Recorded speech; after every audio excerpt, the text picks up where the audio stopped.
Dear chess friends, welcome to Jozarov chess channel and welcome to the most important round of the FIDE Grand Swiss in 2023. Today we're following now the round 11, the last round of the spectacular chess tournament. And before the round 11, the leaders of this top event were the grandmasters Andrei Esipenko, Hikaru Nakamura and Vidit Santosh Gujrathi.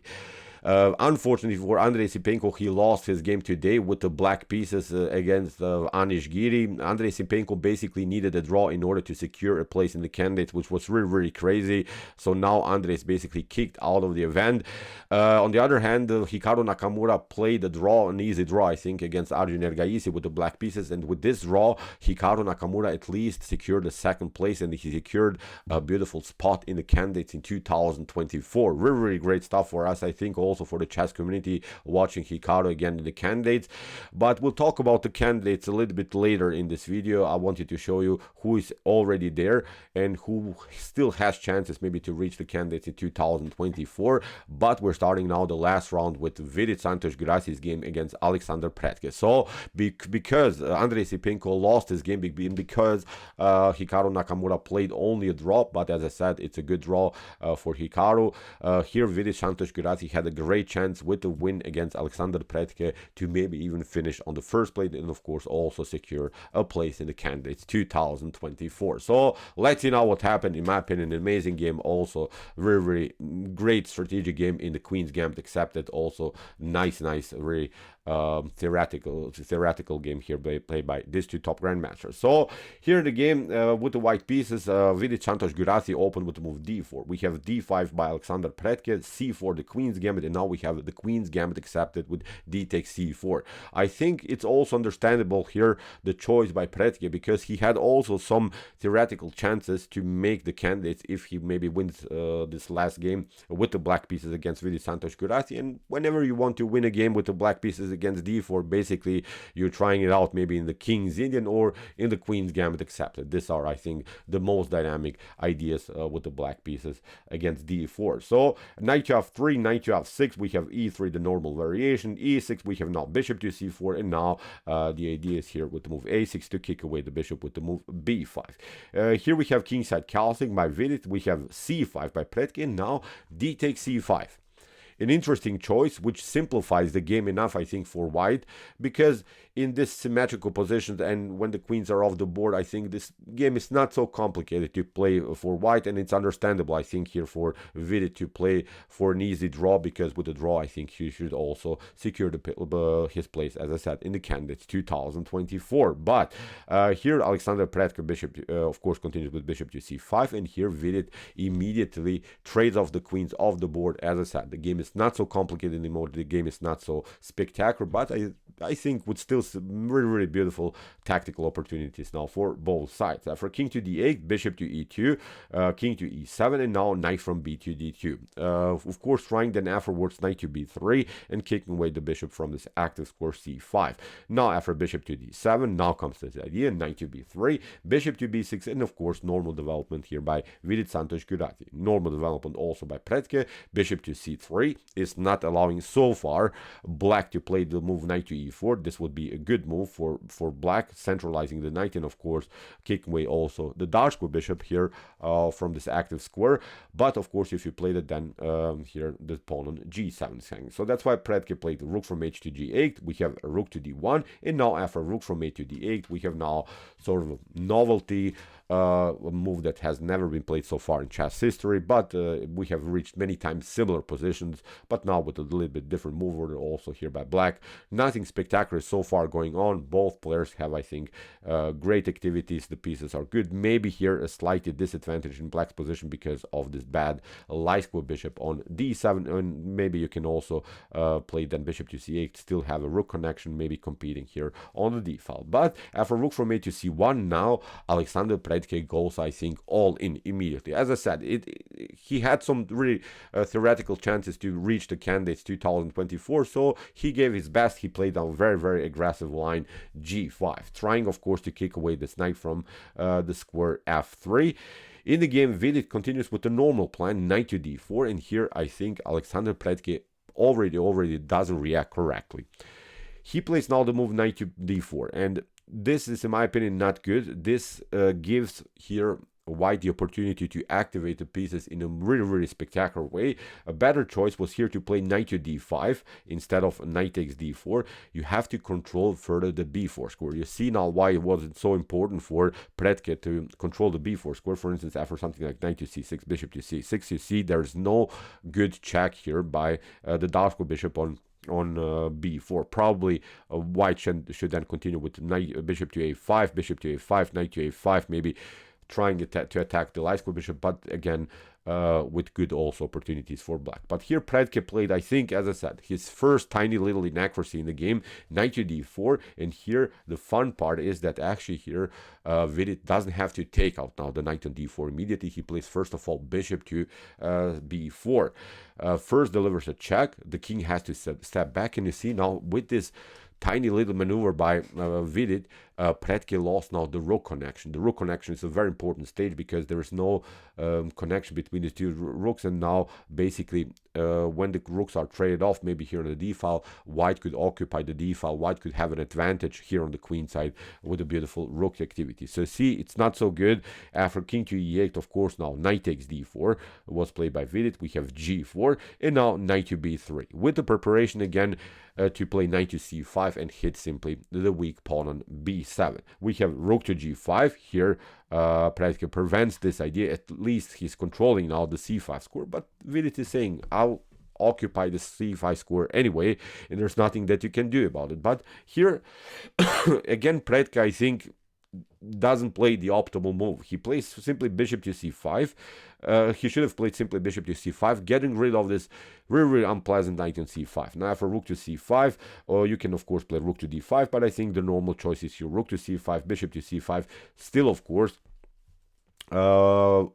white should be slightly better because of the bishop pair, but I think we can simplify the game in the next couple moves by maybe trading off the rooks off the board, and then I think this should be a tough position to play for black, but I think in top GM level this should lead into a drawish line. But here after knight to c5, Predke played now bishop to c6, lined up now the bishop where already the rook is here, and here Vidit played, I think, the move of the day. He played now an amazing knight takes a6. This is the way to go. Still, it's very complicated to play this game with the white pieces. There is now a brutal tactical sequence that I've analyzed with my Stockfish engine at home. After knight to a6, of course, you don't want to take b takes a6 immediately because you lose the bishop on c6. But in order to defend this position, you have to play really a strange move, bishop to f3. This was now the only defensive move here for black. After something like rook takes d8, king takes d8. The problem is now for white that you cannot, of course, play bishop to f3 because g takes f3 will happen, or you cannot even play here g takes f3 because then g takes f3 again comes with a direct threat against the king. So again, black should be better in this position. But after bishop to f3, what actually white should do is after rook to d8, rook takes d8 is now to play a beautiful move h4.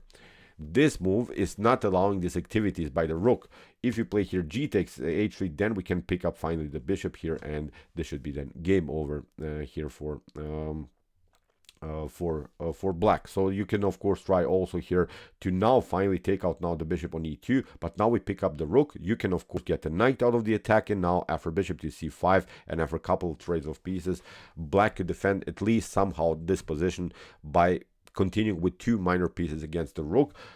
But still it's complicated for black to play the game because white will have this move, king to h2, and then will slowly get the king closer to the action. We'll get it also to the g4 pawn. If some of these pawns are lost, it's then not a good position for black. Rook to h1 could happen, maybe attack also this one. We have here already a 2 versus 1 pawn majority.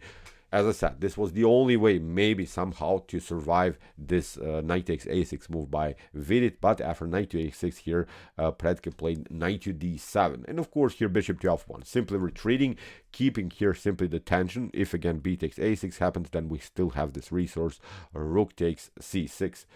So here rook to a8 was played by Alexandr Predke. And now bishop to d6. Good move here also by Vidit. Controls also the king, is not allowing also here the bishop to breathe. And now here the huge threat is of course bishop to c7 or knight to c7. In the game, bishop to a4 was played by Alexandr Predke, hitting the rook. And of course here Vidit played also counterattack. Bishop to f4 hits also the rook. Maybe a slightly better approach was to play b3, but who cares, because white is really much better here.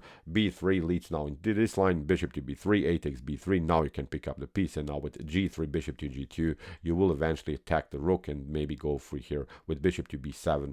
For the a6 pawn, we have already these two powerful rooks activated on the open files, on c and d files. So again, not a good position here for black. This was, as I said, one of the possible lines, but here Vidit Santosh Gujrathi played also solid choice, bishop to f4, hitting simply the rook. And now again Predke maybe should have gone into this line, bishop to d1, bishop to g5. Now we retreat. White is also retreating. Of course white is still up a pawn, still a messed up position, but here in the game Predke tried rook to a5, which was even worse because here Vidit has this resource, as we have talked about. Rook to knight to c7, we have bishop to c7, bishop takes c7, hits also the rook on a5. Here we have bishop to d1, we have bishop to a5. Everything is pretty much forced, but Vidit calculated this sequence in a beautiful way, because after rook takes a5 and bishop to rook takes d1, the bishop here, the problem is now you don't have time to pick up the pawn on a2, because you get here bishop to b5,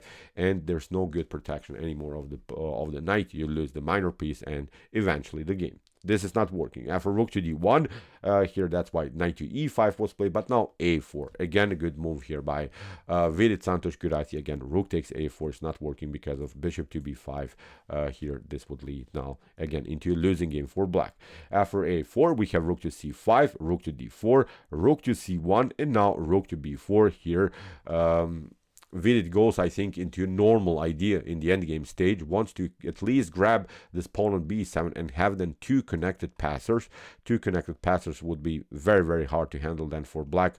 The knight has a tough time to battle against this types of pawn structure, so this line is really good by Vidit, simply going for the b7 pawn, although the bishop on f1 is a little bit paralyzed now by the rook's activity. Rook to b1, we have f4. Impressive move here by Vidit, giving up even the pawn on f3 here after knight g takes f3, g takes f3, knight takes f3. But now the king is not so in danger. We have at least some kind of a breathing space here, and as I said, we're trying simply to take out now the b pawn and simply continue with the two connected passers.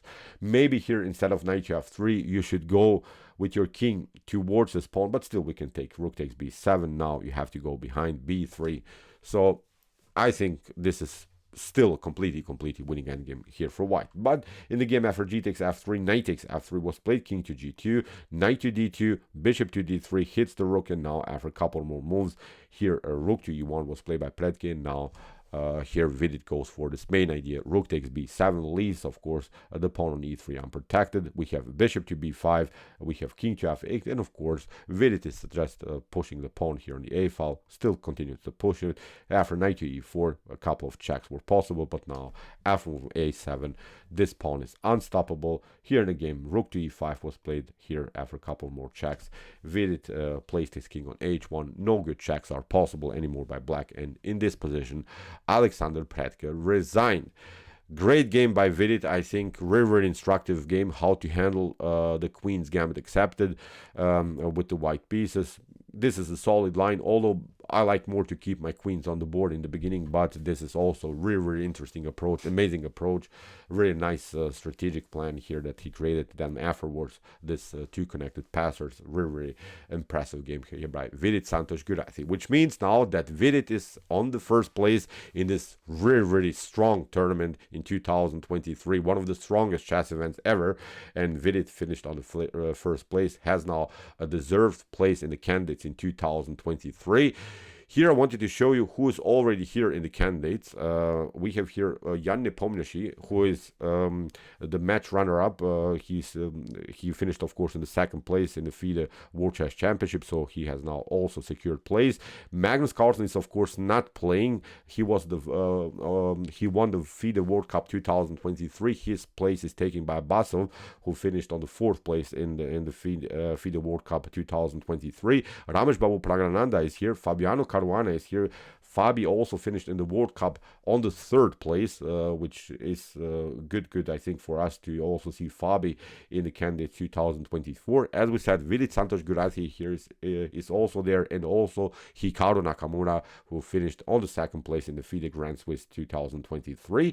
And now there are only 2 spots that are left. You see now we have the best by rating, as also additional criteria who can play in the FIDE candidates in 2023, and the 2023 FIDE circuit winner.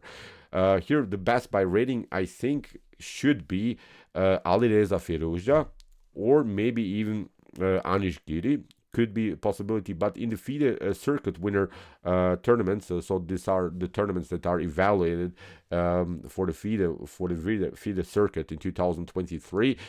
Actually, the best player is Fabiano Caruana, but Fabiano Caruana is already here qualified because he finished on the third place in the FIDE World Cup, which means now that probably, if nothing dramatically changes, Anish Giri should secure a place in the 2024 candidate. So I think, if nothing dramatically changes, that these 2 spots are left for Alireza Firouzja and Anish Giri. Maybe something, as I said, will change. Maybe I'm also wrong, but this could be very interesting candidates. Of course, without Magnus Carlsen. Magnus Carlsen mentioned that he's leaving his spot. That's why Abasov is playing. So, of course, it's unfortunate to see that Magnus Carlsen is not playing, but that's this decision, as we have talked about many times here. That doesn't matter. Still, I think it will be incredible candidates in 2024, and then, of course, the clash against England for the World Chess Championship throne. So, okay, this was it. Congratulations again for Vidit Santosh Gujrathi. He will simply played the best chess. He played many winning games. You see, in this top GM level, he secured many wins, gained also many rating points. I'm feeling a little bit sad for Andrei Sipenko. He played really awesome chess, but that's simple as that. He finished now only on the third place and is unfortunately now kicked out of the event of the FIDE candidates 2024. So, okay, I hope that you enjoyed this game. I really enjoyed it a lot. Interesting ideas of the Queen's Gambit accepted. If you want to see some other games that we have covered here on my YouTube chess channel, here's the link of our playlist of the commented chess games, and here's also our playlist of the commented chess games played by computers, where we analyze top engine games. And if you like this content, don't forget to subscribe to my channel. See you soon with some more videos, and what do we say? Chess is the best, of course.